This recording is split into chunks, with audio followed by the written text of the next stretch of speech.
The next piece is Pièce Heroique, written by César Franck. Franck was a French Romantic composer who lived from 1822 to 1890. When he was 14, his family moved to Paris so that he could study at the Paris Conservatory, where he received first prize in fugue and second prize in organ. He made his living as a composer, teacher, and organist. He became the organ professor at the conservatory in 1872, where he taught many influential organists who came after him. In 1858, he became the organist at Saint-Clotilde in Paris, where he helped establish a rich musical tradition that continues to this day.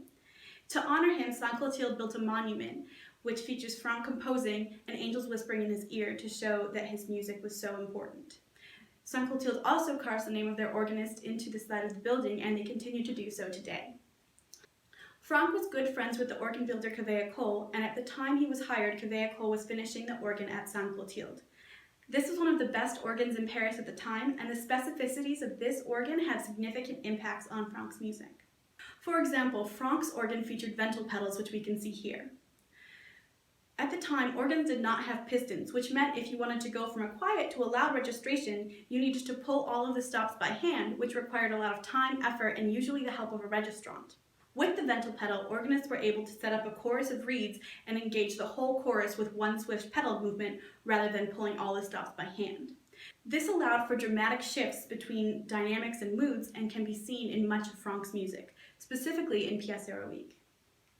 Pièce Heroique overall depicts a battle between good and evil. It is clearly a piece meant to tell a story rather than for liturgical use. There are two distinct themes in the piece. The first is a sinister theme in B minor.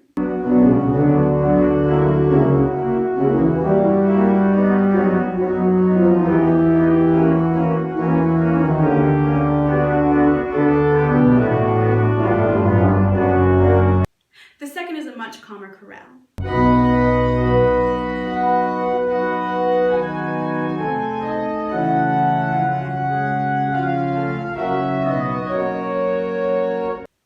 The piece goes back and forth between good and evil, loud and soft, chaotic and peaceful, until good ultimately wins, and the piece concludes with the triumphant return of the chorale in B major.